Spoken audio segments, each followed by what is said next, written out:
All right, Adya, well, let's go for it. Let's dip our toe in the water of the spiritual heart. Help people really know and feel what that is, that view. I'm now in the spiritual heart, experiencing the world, experiencing Right, myself.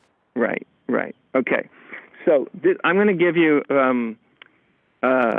this is one of my favorite exercises. It's something that most people are probably going to do after they're listening to this program, but because it's such a cool one, I'm going to tell it to you anyway. So, just putting attention on the heart, right? You just kind of rest it there, and the key to all this stuff is with as much ease as possible, right? So you don't get too hyper focused. With as much ease as possible, you just sort of rest an attention on the heart. And you might just look at something in your surroundings. Most people are probably going to be listening to this. They might be in a room. Who knows? Maybe they'll be driving a car. I don't know. But there's something to look at, and you just look at it the way you normally would look at anything, any old object. And you just look at it for a moment. Just choose an object. Could even be a wall, or the sun outside, or the sky, or whatever. And then after you've just looked at it in a very casual, ordinary way, then simply have the intention with your attention sort of just residing in the heart area. Look at the same thing again, but also imagine that you are kind of looking at it through your heart at the same time. Now, of course, this is sort of an intuitive thing. You're not going to get your eyeballs down into your heart or anything, but it's like you are emotionally engaging, let's say, with what you're looking at.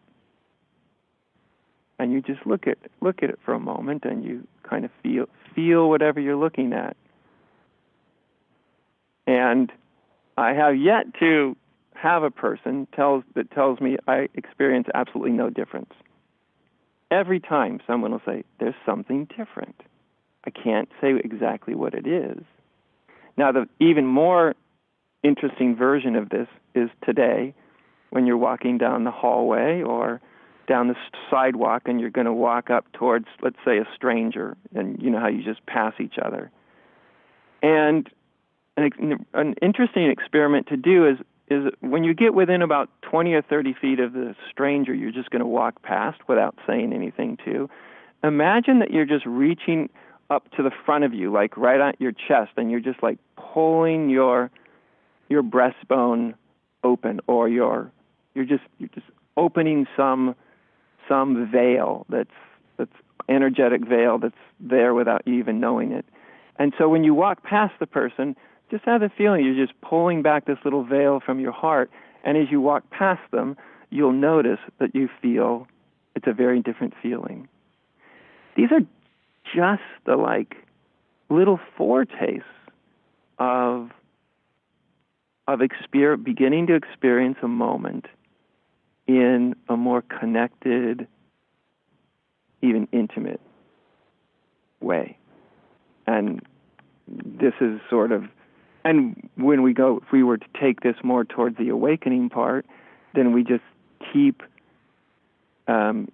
delving into including that intuitive capacity, because the heart as a perceptual center, not just an emotive center, but a perceptual center, you're bringing something online that's highly intuitive. And so to see through the heart, like I said, you just go through the day and you start looking at things at odd moments, and you just imagine, what would it be like if I actually felt into what I'm looking at, if I engage from the heart. And it's one of these practices that sounds quaint and overly simplistic and not not the most transformative thing in the world, but when people actually do it, every time they tend to come back with their jaws a little bit on the floor. Like, wow, there's a whole different way of moving through life, and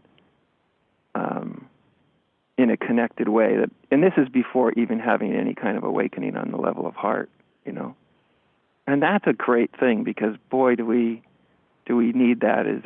And people need to rediscover that the difference between the vulnerability of the human heart and the sort of strength and courage of the spiritual heart, right? Because that's when that intuitive capacity just starts to come online. You also feel there's a feeling of just a little more stability, a little more confidence. There's people often tell me they just all of a sudden they had this little upsurge in courage. It's not like the fear disappeared, but they could move forth in an open, connected way anyway. And like I said, those are all precursors to kind of a deeper orientation into the heart, or certainly a deeper awakening. But it all starts with attention. Let's take it further. You know, my jaw was on the floor during this part of the Wake Up Challenge. I found it so helpful, Adya, for somebody to be pointing out the spiritual heart. So few teachers of spiritual awakening do, as I mentioned to you. So if we're just in the precursor land, or as they say, in the foothills, take me up to the mountaintop of the open, aware, awake spiritual heart. What's that like? Okay. Well, we can give some orientation in that direction for sure. Okay. So when we start to have that, the sense of the heart, that's the first thing, right? That you just notice, hey, things do seem a little different when I connect with the heart. Okay, that's a great place to start, and so we keep going with that. So a lot of these little exercises that I did would be, I often began them with several times throughout the day. Number one, so we know that they don't take a lot of time, but also several times is better than one or two times. Okay, so another one that kind of goes into that same orientation is, so when we rest in the heart, and when we're in the heart, we're, at least to some extent, we're below the sort of conceptualizing of self. Often there's some of that going on too. There's whatever our emotions are of that moment. Maybe we like the moment, maybe we don't. Maybe we're in resistance to it. Maybe we're perfectly fine with it. There's that whole environment. And then there's something else. And that something else, that sense of open availability to whatever might be being experienced at the moment. Now, I like to approach this next little step, even though it's a sort of a transcendent and trans-rational realization, it does help to have something that makes sense as a pointer. So let's boil this all down into something approachable, I think, for anybody. I think we could all agree that in one sense or another, we're all expressions of life, right? No life, certainly as human beings, no human beings, no cosmos, no human beings. So we have all these ways that we, not arbitrarily, but in the end, we kind of invent these demarcation lines between ourselves and the world around us, right? So just the way we define a human being, 2 legs and 2 arms and 2 eyes, and so it goes, able to walk upright and the rest, and has the capacity for language and consciousness. But that leaves out a tremendous amount, doesn't it? That literally leaves out all of rest of life.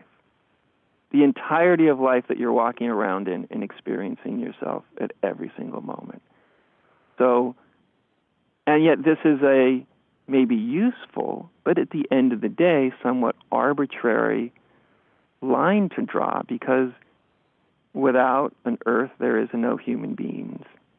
Right? Without the sun, there's no human beings. Without the stars and the water you drink and the food you eat and the people you interact with, and like our whole cosmos around us, in one sense, we are an expression of that whole cosmos. So just imagine that deeper connection, the fact that, yeah, I've been told that the reality of me ends at my skin, at the borders of my skin, but clearly that can't really be true because I'm basically dependent on all of existence to be here. And with it out, I wouldn't even be here. So there has to be something even more than a connection point, something even more primal and fundamental, that maybe there's something about me and all of life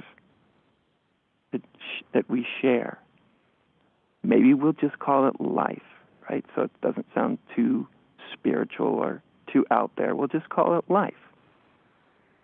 In awakening of the heart, it's actually the life that becomes conscious in you. All of a sudden, it's like, oh, not life as it appears as a human being or as a tree or a cloud or the ground underfoot, but sort of life as such. Just life as such.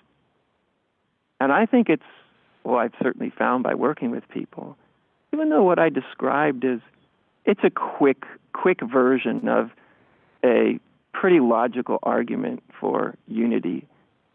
But I think that's a really good place to start. Like, this division thing doesn't even hold up under logical analysis, much less spiritual intuitive experience. And not that we need to believe, like, okay, my new belief is going to be, I am all of life. But you started as a possibility, and so you're looking out the window, and you're not trying to make yourself believe something, but you're looking out there and going, okay, this life is this immense thing, and somehow it seems to have produced me, and there's a consciousness of it. So is the consciousness of all this mine? Or maybe does it belong to something bigger than that, something like the totality of life? And you just hold that as maybe, as you literally just look out around the world around you, that every single thing you see, taste, touch, feel, think, smell is an expression of life. And you're just intuitively in your heart, you're not trying to grasp, trying to have some big experience, but you're just sort of intuitively easing back into the intuitive place in the heart where you might start to feel more connected. And I think it's really important, Tammy, that we do not dismiss even those little moments that seem, unimpressive. They're not revelatory necessarily, but those little moments we feel a little more connected, like even a little moment, that's worth paying attention to.